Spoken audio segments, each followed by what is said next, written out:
Việc thiết kế mẫu dập là một công việc cực kỳ hot, và những người làm tốt công việc này thì có thể dễ dàng có một mức lương từ 15 cho đến 30 triệu đồng trên một tháng tại các công ty thời trang. Và những chuyên gia hàng đầu về làm mẫu dập thì có thể đạt được mức lương từ 60 cho đến 80 triệu đồng một tháng. Các anh chị ạ, các anh chị có tin được không ạ? Các anh chị biết làm mẫu dập thì các anh chị sẽ còn kiếm việc dễ hơn là khi các anh chị làm một nhà thiết kế, các anh chị ạ.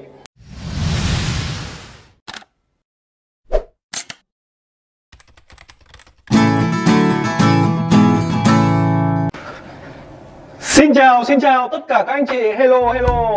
Xin chào mọi người, tôi là Vũ Trần Đức Hải đến từ Học viện Thiết kế Thời trang IDM Paris. Rất vui vì gặp lại các anh chị tại video thứ 2 thuộc chuỗi các video mang tên tất cả về thiết kế thời trang. Các bạn ơi, sau khi xem video đầu tiên thì các bạn đã làm bài tập chưa? Đã làm chưa ạ?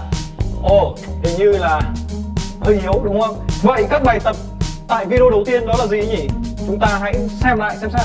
Gửi tới các anh chị thông tin về bài tập của ngay video này. Đó là các anh chị hãy xem lại thật kỹ và hãy đưa ra những ngành nghề mà mình yêu thích, những ngành nghề mà mình có thể lựa chọn ở ngay phía dưới video này bằng cách comment ở ngay phía dưới video này các anh chị nhé. Comment những ngành nghề mà mình yêu thích. Ồ, rất đơn giản phải không ạ?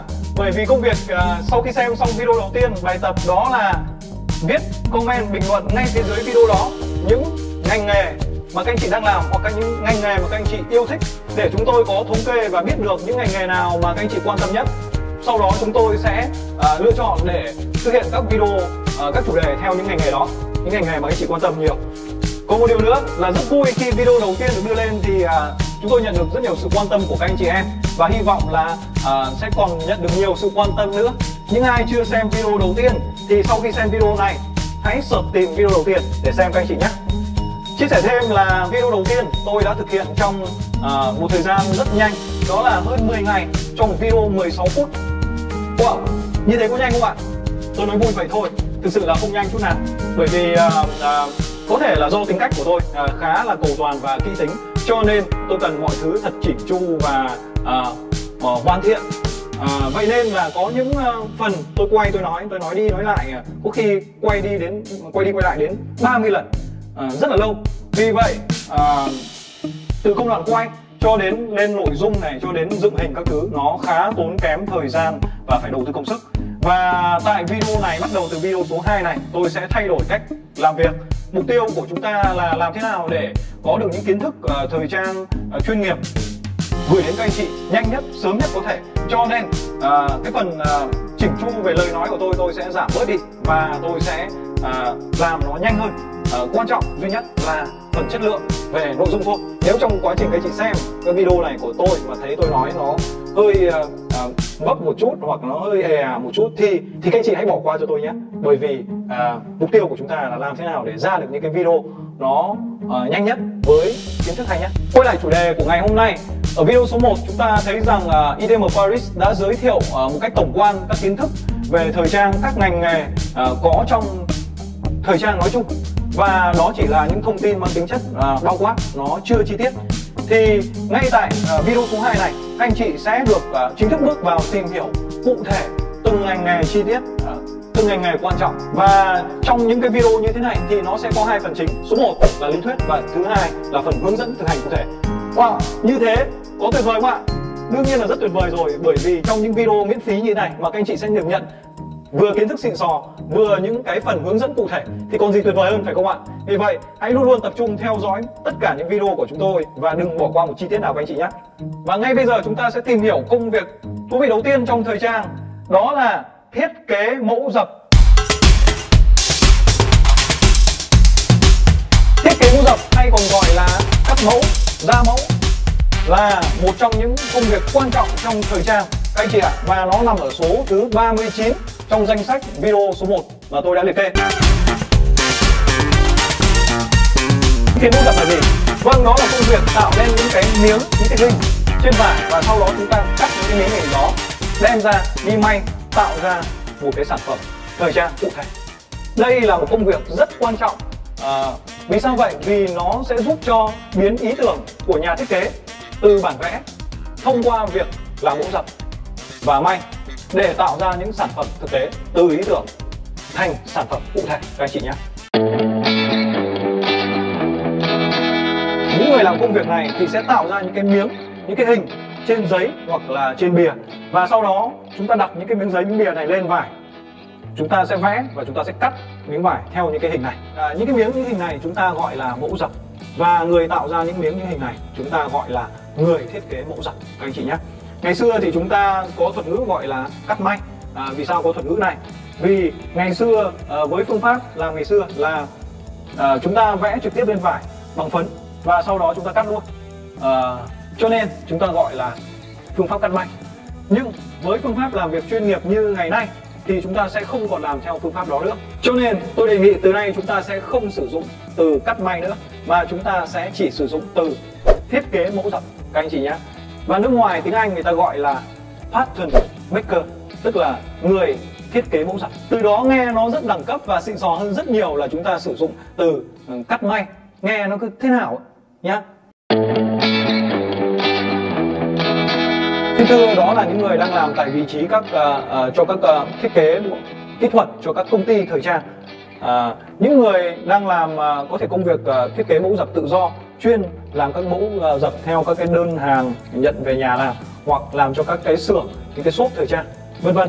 Và đặc biệt rất nhiều các anh chị chúng ta đang làm chủ các hiệu may đo tại Việt Nam này, chúng ta đều là những người biết cắt mẫu dập các anh chị nhé. Câu hỏi tiếp theo là các nhà thiết kế thời trang thì có cần biết cắt mẫu dập không? Có cần biết thiết kế mẫu dập không? Và câu trả lời rằng là thưa các anh chị là rất cần các anh chị nhé. Vì nếu nhà thiết kế mà không biết làm mẫu dập thì nó cũng sẽ giống như một người kiến trúc sư vẽ ra những cái mẫu nhà mà không hiểu về kết cấu, không hiểu về kỹ thuật xây dựng. Anh ta sẽ vẽ ra một cái nhà mà nó không có thể xây được, nó không có tính khả thi. Vì vậy chắc chắn là nhà thiết kế sẽ phải biết về kỹ thuật may để tạo ra được những cái bản thiết kế mà chúng ta biết chắc rằng nó có tính khả thi, nó có thể may lên được sản phẩm. Vâng, điều này nó thể hiện ở cái hiện tượng là các bạn sinh viên tại Việt Nam học về thời trang của chúng ta ấy, khi mà vẽ các cái bản vẽ về thiết kế lên các bản vẽ thì nhìn rất đẹp, rất lung linh, nhưng khi may lên sản phẩm thật thì sản phẩm nó không được có đẹp, bởi vì phần kỹ thuật của các bạn yếu. Còn ngược lại, các bạn sinh viên tại các nước phát triển thì với kiến thức chuyên nghiệp, khi mà họ vẽ ra các sản phẩm, khi mà họ vẽ ra các bản ý tưởng thiết kế thì nhìn nó bình thường thôi, nhưng mà khi may lên mẫu thật ấy thì nó đẹp vô cùng, đẹp không có lời nào có thể khen hết được. Một lần nữa tôi xin nhắc lại là các nhà thiết kế rất cần biết đến kiến thức làm dập, và đặc biệt là càng giỏi về thiết kế dập thì càng tốt. Những nhà may thì có cần thiết kế mẫu dập tốt không ạ? Những nhà may là những người mà sẽ được Học viện Thời trang IDM Paris đặc biệt ưu ái các anh chị nhé. Vì ở Việt Nam chúng ta tỷ lệ những người làm trong thời trang là chủ hiệu các nhà may đo rất nhiều các anh chị ạ. Nhưng vì các anh chị ấy không có điều kiện để học những kiến thức chuyên nghiệp, và cách làm thì nó theo kiểu ngày xưa, cách làm rất là chậm và rất là khó khăn để tạo ra được những cái mẫu thiết kế thời trang nó đẳng cấp như hiện nay. Cho nên Học viện IDM Paris sẽ đặc biệt muốn dành kiến thức này, những kiến thức này cho các anh chị đang làm về may đo, là chủ các hiệu may. Và nó có một thực tế là những sản phẩm may đo ở nước ngoài thì nó có giá thành cao hơn các sản phẩm may sẵn các anh chị nhé. Vì nó là các may đo là những cái sản phẩm được phục vụ riêng cho khách hàng riêng, cho nên đẳng cấp của nó được xếp vào dạng VIP. Vì vậy giá thành nó sẽ cao hơn rất nhiều. Còn ở Việt Nam chúng ta thì lại ngược lại, là các sản phẩm may đo được định giá thấp hơn sản phẩm may sẵn. Nguyên nhân nằm ở chỗ là các sản phẩm may đo của chúng ta không có chất lượng cao, và kiểu dáng thì không đa dạng, mặc vào thì nó cũng không đẹp, không đẳng cấp. Cho nên là cái việc định giá thấp là đương nhiên.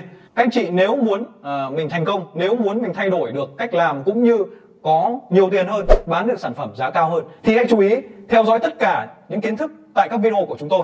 Đảm bảo là các anh chị sẽ thay đổi một cách toàn diện các anh chị nhé.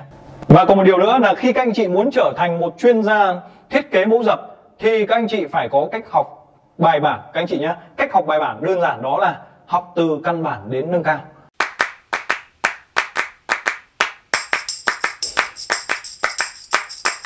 Ngày hôm nay chúng ta sẽ được học cách để tạo ra form đầm ôm căn bản các anh chị nhé.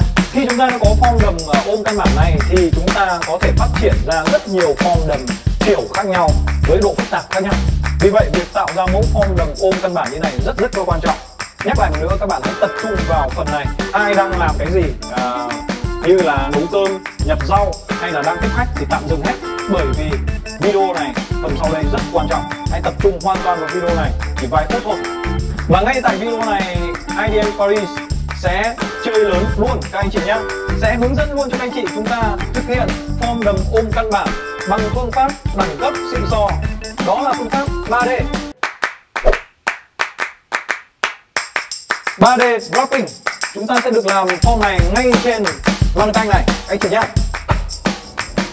Sau đây là những đồ, những dụng cụ cần có để làm công việc thiết kế mẫu dập chuyên nghiệp.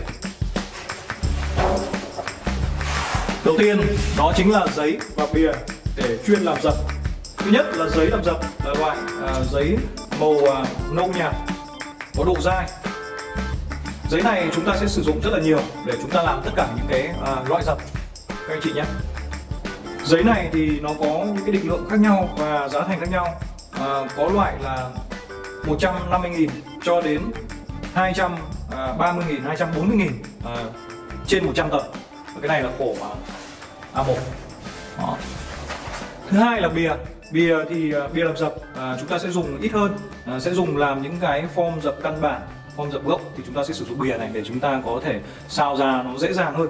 Thì bìa nó sẽ có độ dai và độ dày nhất định. Có hai mặt, một mặt màu nâu đậm và một mặt nâu nhạt. Dụng cụ thứ hai đó chính là vải mộc. Vải mộc là thứ vải mà để chúng ta làm thiết kế 3D. Nó có tính chất là vải không co giãn, có màu kem nhạt. Thứ ba đó chính là man canh, một dụng cụ rất quan trọng không thể thiếu cho việc chúng ta thiết kế mẫu dập cả 2D và 3D. Man canh thì có rất nhiều loại, từ rẻ đến đắt khác nhau, từ một vài trăm nghìn cho đến cả trăm triệu. Nhưng tại học viện chúng tôi thường khuyên dùng loại của man canh Đại Minh, là loại của Trung Quốc, chất lượng tương đối và có giá thành hợp lý. Tiếp theo là thước kỹ thuật, thước thẳng. Đây là loại thước mà chắc chắn những người làm mẫu dập chuyên nghiệp phải có. Loại thước tiếp theo là loại thước cong. Đây là thước cong chuyên để thiết kế thời trang. Thước dây là thứ không thể thiếu để chúng ta đo thực tế trên người và trên mannequin, cũng như là kiểm tra khi chúng ta làm mẫu. Thước dây chúng ta sẽ còn có cả thước dây cuộn tròn như này. Tiếp theo là con lăn.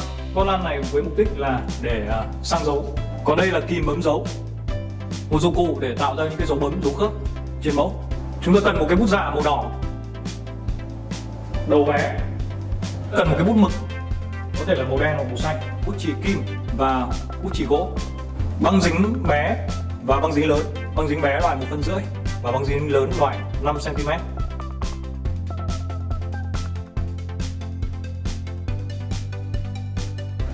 Tiếp theo là kéo cắt giấy. Chúng ta có thể tận dụng những cái kéo cắt vải để chuyển thành kéo cắt giấy khi mà kéo cắt vải này nó không còn sắc. Nhưng khi cắt giấy thì cũng rất là ok. Kéo cắt vải các anh chị nhé. Cắt vải thì rất là quan trọng, chúng ta cần cái kéo mà nó phải thật sắc. Ở đây thì tôi có một cái kéo cỡ trung, có thể chúng ta sẽ cần một cái kéo mà cỡ nó dài hơn cũng được. Trên đây là tất cả những cái đồ dùng quan trọng nhất và cần thiết nhất để chúng ta làm mẫu dập.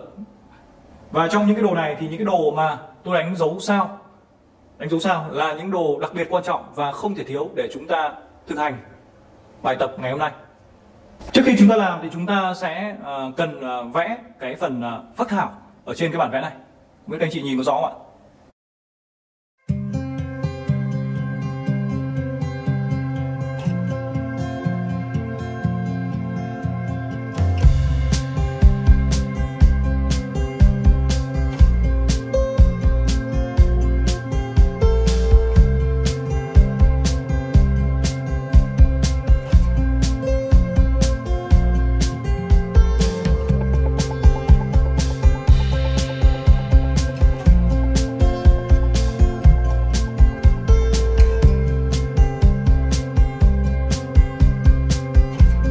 Đây là form căn bản chúng ta sẽ được hướng dẫn làm trong ngày hôm nay.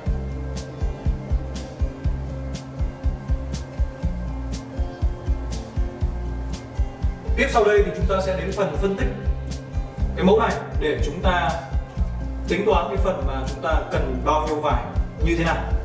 Thì ở thân trước chúng ta sẽ làm một nửa Chỗ này dù không có đường may ở chính giữa nhưng chúng ta sẽ làm nửa thôi các anh chị nhé. Đây tôi sẽ vẽ đường chấm chấm vào trục này để cho mọi người dễ tưởng tượng. Thì một nửa bên này tôi sẽ là đánh số 1, cái miếng này đánh số 1 này. Miếng này sẽ đánh số 2. Và miếng số 1 này nó sẽ có kích thước một chiều là 30 cm, một chiều là 45 cm. Miếng thứ hai nó sẽ có một chiều 30 cm, một chiều là 55 cm. Thân sau tôi đánh phía trên đánh số 3, dưới đánh số 4. Miếng số 3 cũng có kích thước tương tự là 30 x 45. Miếng số 4 cũng có kích thước tương tự thân trước là 30 và 55. Sau đây sẽ đến phần tôi sẽ hướng dẫn mọi người chúng ta tạo các miếng vải mộc theo kích thước mà chúng ta vừa tính. Đây là một miếng vải mộc mà có kích thước là 1 m, khổ là 1m45. Vì vậy tại vị trí chiều dọc của miếng vải này thì tôi sẽ đo ra là 60 cm cho nó thoải mái. Đây là 50 cm, thêm 10 cm nữa. Chúng ta cắt và sau đó chúng ta sẽ xé. Và khi chúng ta xé như thế này thì nó sẽ thẳng theo cái canh vải. Ở đây là canh ngang, ở canh ngang. Đó. Còn nếu mà chúng ta cắt thì chúng ta sẽ rất dễ cắt lệch canh và khi đó chúng ta sẽ tạo ra một cái miếng nó không được vuông vắn.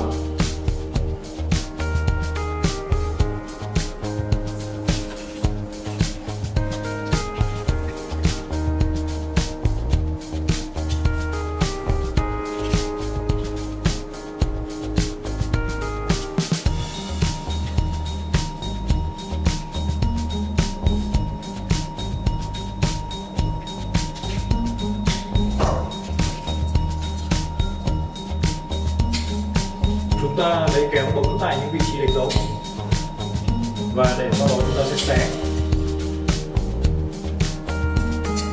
tiếp tục xé để nó sẽ có cái sự thẳng canh và cái lần xé này thì nó sẽ là theo chiều dọc.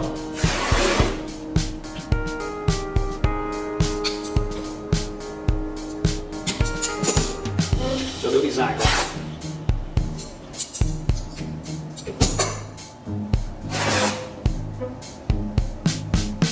Đó, tôi sẽ được hai miếng là 30 x 40 cm. Còn cái miếng còn lại, hai miếng còn lại là miếng 60 x 30 cm thì tôi sẽ để nguyên bởi vì nó cũng chỉ hơn cái miếng 55 là 5 cm thôi. Thì chúng ta làm này thường là để thừa ra một chút còn hơn là thiếu các anh chị nhé. Và sau đây thì chúng ta sẽ đem cả 4 miếng vải này đi là phẳng.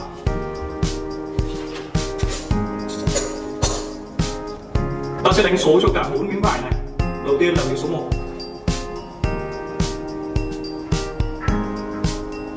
Từ bên dọc như này các anh chị lấy vào 2 cm cho tôi.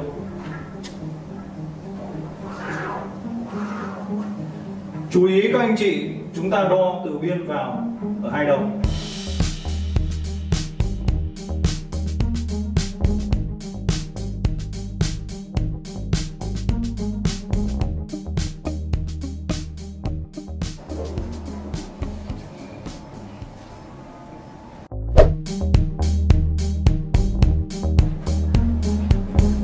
Và đặt làm sao cho cái đường chúng ta đã kẻ trùng với trục chính giữa các anh chị nhé.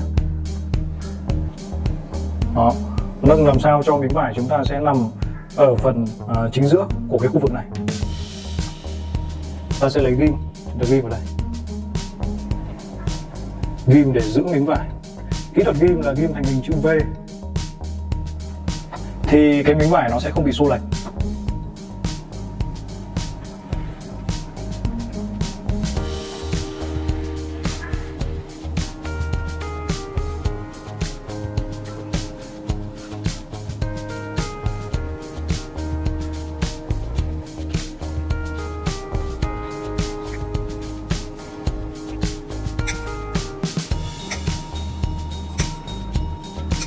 Không thể lõm vào như này được. Vì vậy chúng ta sẽ làm sao cho cái phần này nó căng thẳng ra như này, chứ chúng ta sẽ không để lõm vào như này các anh chị nhé. Đó. Và làm sao cho phía dưới này nó trùng đường thẳng với phía dưới. Tại vị trí phía trên này các anh chị lấy tay các anh chị vuốt làm sao cho nó êm. đường trục giữa này các anh chị lấy vào 7,5, 7 phân cho đến 7,5 và chúng ta sẽ bóp cái ly như thế này. Cái ly bóp cái ly này thì nó sẽ có độ rộng là 3 cm các anh chị nhé. Và riêng phần ly này thì chúng ta sẽ phải ghim xuyên vải, tức là 2 lớp vải. Các anh chị nhìn này, 2 lớp vải. Chúng ta ghim tạm như thế này, trên này chúng ta chưa ghim, và sau đó chúng ta kéo đưa phần vải này về phía sườn, làm sao cho chỗ này nó phẳng. Đó, nó phẳng. Và phần phía trên này thì sau khi chúng ta lấy tay vuốt ở phía trên xuống và vuốt ở phía dưới lên thì chúng ta sẽ tạo ra được một cái ly. Độ rộng của cái ly này thì nó sẽ chính là phần còn thừa của tất cả những cái này rồi về đây. Độ rộng của cái này thì thường sẽ là 3 phân các anh chị nhé, nhưng mà của ly này thì nó sẽ là phần thừa rồi tất cả phía này đi ra đây. Ở phần này thì chúng ta sẽ ghim xuyên phần ly này.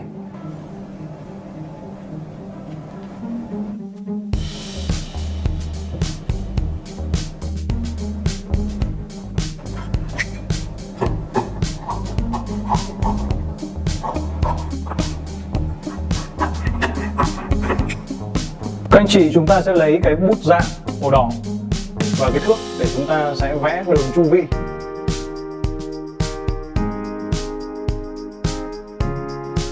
Các bạn nhớ khâu này rất quan trọng,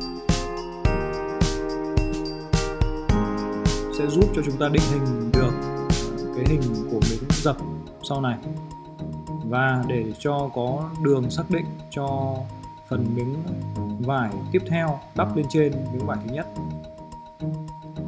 Ta nhớ lấy cả bút đánh dấu độ rộng của ly sát vào những cái đường ghim, và dùng kéo cắt đi phần dư ở phía dưới của eo để chút nữa ta wrapping miếng vải thứ hai thì nó sẽ êm. Với miếng vải thứ hai là miếng phía dưới của thân trước, ta làm tương tự, đặt trùng vạch đã kẻ vào chính giữa, vào trục chính giữa của màn canh, sau đó tạo ly dọc bằng cách ghim, và ly này cũng có độ rộng phía trên là 3 cm, phía dưới thì vuốt đuôi chuột đến vị trí của ngang mông. Sau đó chúng ta vuốt căng phần eo, phần sườn và ghim lại.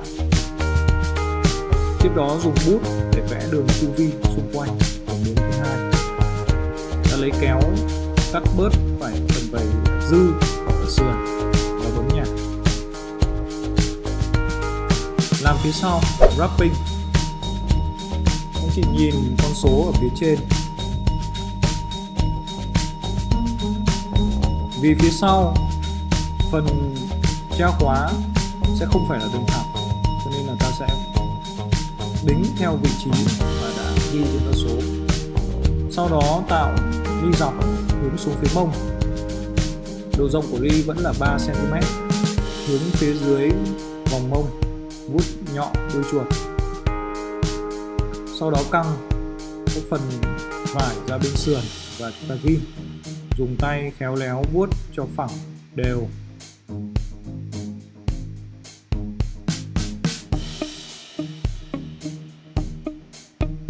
Ta dùng bút dạ đỏ và thước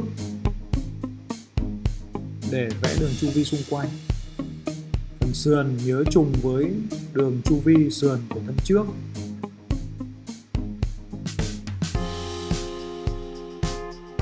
Chúng ta nhớ đánh dấu bút dạ đỏ đường ngang mông. Những đường này rất quan trọng giúp chúng ta nhảy sai.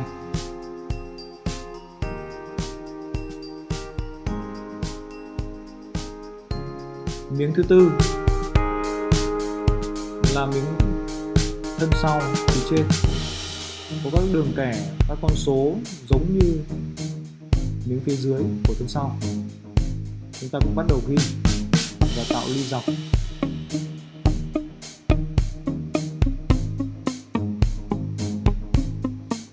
Ly dọc có độ rộng 3 cm ở phần eo và vuốt đuôi chuột lên đến qua vị trí đường ngang ngực.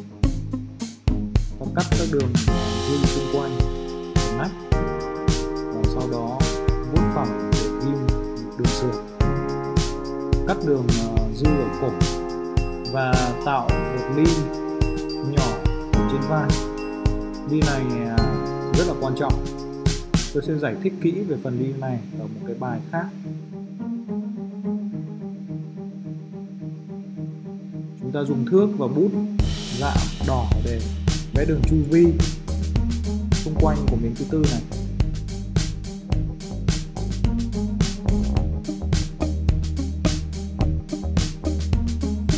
Và vẽ đường chu vi tại sườn cũng như là các cái ly.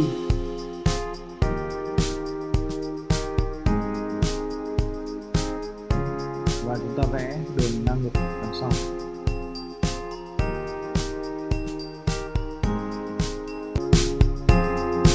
Sau đây chúng ta hãy cùng chiêm ngưỡng thành phẩm khi mà wrapping làm 3D trên con mannequin hoàn chỉnh thì nó như thế nào. Rất tuyệt phải không ạ?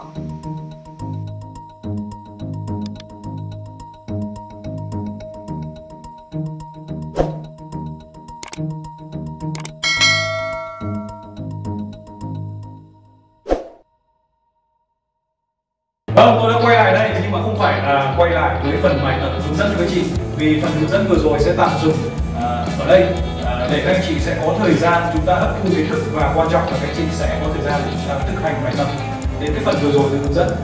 Các anh chị lưu ý là phần bài tập của video lần này là gì? Đó là phần các anh chị xem lại là những dụng cụ chúng ta cần có để làm thiết kế tập chuyên nghiệp là gì. Link ở phía dưới của video này chúng tôi có đầy đủ thông tin về các dụng cụ học tập cũng như làm việc cho công việc làm hướng dẫn chuyên nghiệp của anh chị nhé. Thứ hai của bài tập đó chính là phần thực hành làm từ vải mộc cho đến những lên mannequin như thế này. Thì các anh chị hãy thực hành đến phần này. Và ngay sau đây sẽ đến phần chương trình rất đặc biệt và thú vị. Học viện thời trang IDM Paris sẽ tặng quà cho các anh chị may mắn đang xem video này của chúng tôi. Phần quà tặng đó chính là combo các dụng cụ để chúng ta làm mẫu giặt chuyên nghiệp, sẽ hiện thông tin ở bên cạnh đây. Và để nhận được phần quà tặng này thì các anh chị chỉ cần làm các bước đơn giản sau đây. Bước thứ nhất, nhấn vào các nút like, yêu thích và đăng ký kênh subscribe YouTube của IDM Paris chúng tôi. Thứ hai, hãy viết comment bình luận những cảm xúc khi tham gia làm nghề thiết kế thời trang của các anh chị, trăn trở của anh chị khi làm nghề, những khó khăn của anh chị khi làm nghề như thế nào để chúng tôi biết được, và tôi sẽ trả lời từng comment bình luận của anh chị, và chúng tôi sẽ chọn ra những bình luận comment ngẫu nhiên mà tôi cho rằng thú vị nhất, hay nhất để sẽ trao quà cho các anh chị. Sẽ có 3 phần quà, 3 bộ combo thiết kế mẫu giặt chuyên nghiệp rất tuyệt vời các bạn. Các anh chị nhớ hãy làm bài tập và thực hành những kiến thức và đã học của video hôm nay. Xin chào và hẹn gặp lại các anh chị ở video tiếp theo. Vâng, nếu thấy những video này thực sự hữu ích, xin hãy làm 3 điều sau. Hãy nhấn vào nút like, nút yêu thích để ủng hộ chúng tôi.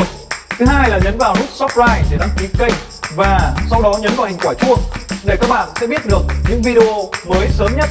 Và thứ ba, hãy để lại những comment bình luận, đó là những thắc mắc, những chia sẻ của các bạn để chúng tôi dễ dàng giúp đỡ các bạn hơn.